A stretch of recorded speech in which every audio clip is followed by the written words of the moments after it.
Pero syempre, bago natin bibitawan si Apollo, ay dapat mailinis muna natin. Kaya dadalhin muna natin siya sa car wash.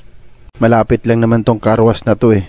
Actually, dito ako lagi nagpapa-car wash dahil napakasolido nila mag-car wash. Dito lang yan oh, sa along MRT Avenue, Kwasay.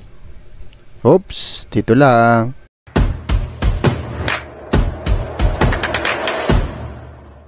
At dahil hindi na natin magagamit si Apollo, so yung Click 125 na lang ang magagamit natin. Kaya ihahanda na natin ang mga dapat kailangan para makabiyahe tayo ng maayos.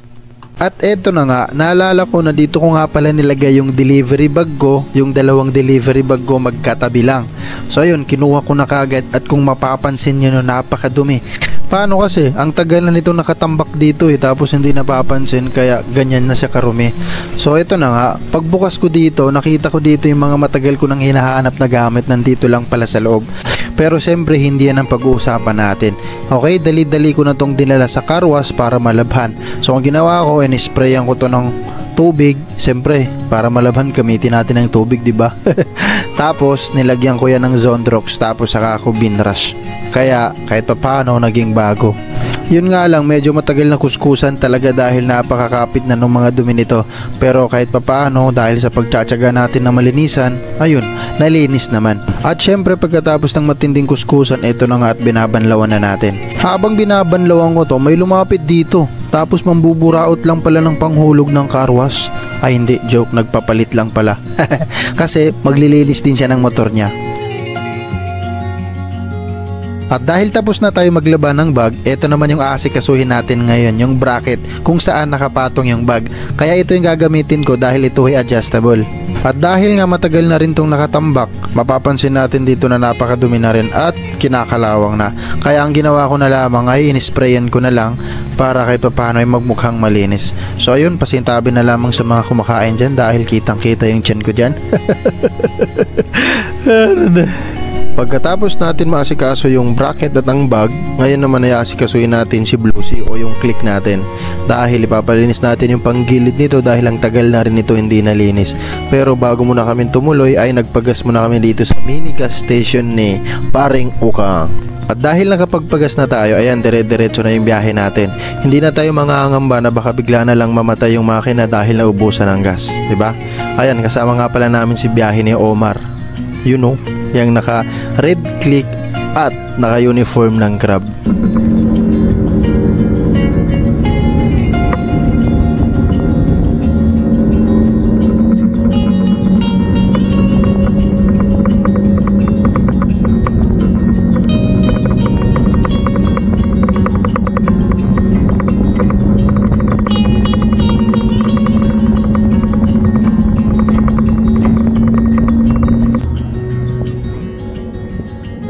At dahil wala namang traffic, mabilis din kami nakarating dito sa pupuntahan namin. Dito nga pala kami nagpark sa harap ng kainan. Tapos tumingin ako dun sa shop ng tropa natin. Napansin ko na ang dami pa ring tao. Kaya naman, kumain na muna kami dito bago kami tumuloy doon. Mashallah. At kita nyo naman kung gaano kalaki yung manok. So matik, only rice na naman to. Paramihan kami ng makain dito eh. Pero bawat isa sa amin ay nakatatlong kanin lang. So, basta yun na yun. Busog na kami sa tatlong kanin na yun. Pagkatapos natin kumain, hahatid na natin si Bluesy sa tawid para magawa na. Tapos napansin ko na pati pala preno nito ay may problema na rin. So ibig sabihin, hindi lang paglinis ng panggilid yung gagawin kay Bluesy, pati na rin yung preno dahil kailangan natin ito ipaayos. Mahirap bumiyahe na walang preno, baka kung saan pa tayo pupulutin. Yun, eto na mga bilan, ginabi na tayo bago nagawa dahil maraming nakapila. At dahil late tayo dumating, late na rin tayo magpapagawa, di ba? Ang hirap tanggalin tong cover nito dahil yung mga tornilyo nito kinalawang na dahil ang tagal na nga hindi nabuksan. Kaya ang ginawa na lamang ay inispray ng, hindi ko alam anong tawag dito, para kahit papaano ay dumulas o lumuwag, basta yung WD-40 yata, basta nakatulong para mabilis matanggal. At ayun, konfirmado na talagang kalawang kaya mahirap tanggalin. At eto na nga, dahil natanggal na, makikita natin na napakarumi. Ayun o, kitang kita. napakakapal ng alikabok at dahil sa sobrang kapal nito, napasabi na labang ako ng Allahu Akbar. paano ba naman kasi? Tignan nyo naman, halatang matagal lang hindi nabuksan. Tapos ayan o, napakakapal, parang uling na. Buti na lang napacheck natin bago natin ibiyahe, 'di ba? At habang nililinis naman yung panggilid, ito naman pinaayos ko na rin yung preno dahil yun nga, mahina na talaga. Kahit anong piga mo, hindi na ako makapit. Pero higpit lang pala yung kailangan. At dahil tapos na yung lahat ng ginawa, siyempre test drive natin yan para masubukan natin yung hatak, gaan ng motor, at saka yung pinaka-importante is preno. Ayan. Oops! At yun, alhamdulillah, all goods naman. Oo, yun. Maya-maya ay umuwi na rin kami. Pero syempre, nagbayad muna kami.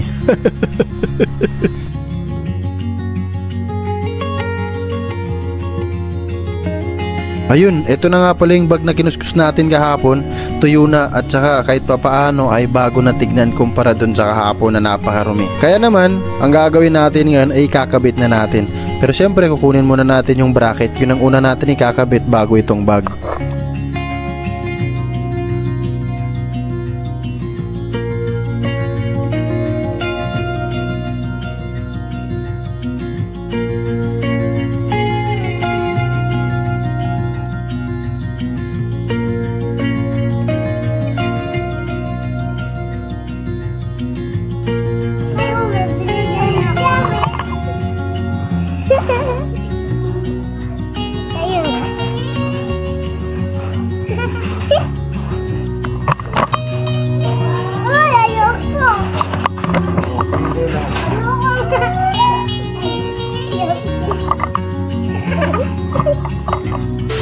At dahil tapos na natin ikabit ang bag, ibig sabihin ready na yun sa pagbiyahe.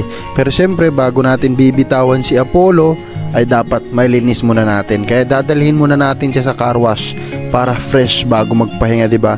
Pero bago tayo tutuloy doon, dadaan muna tayo dito sa laundry shop para magpa-laundry dahil marami ng labahan. Pagkaabot ko ng labahan dito, nung pabalik na ako, ayan, kitang-kita ko, sinisipat ko si Apollo. Napaka-pogi talaga. Kaso nga lang, ang daming alikabok, napakarumi. Kaya dadalhin na talaga natin to sa car wash bago natin to pagpapahingain. Pero ayan, pinicturean ko muna pictorial bago mahugasan dahil napakarumi talaga. Ayan, tutuloy na tayo sa car wash. Malapit lang naman tong car wash na to eh. Actually, dito ako lagi nagpapa-car wash dahil napakasolido nila mag-car wash. Dito lang yan, oh, sa along MRT Avenue, Kwasay.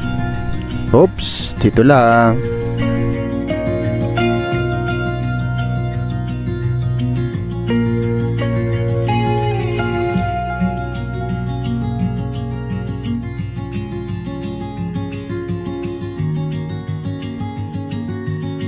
Pagkatapos makarwas ni Apollo ay inuwi ko na rin. Tapos tinagpang ko para kahit papaano hindi gaanong maalikabukan. So ayun, hanggang dito na lamang at maraming salamat sa panonood.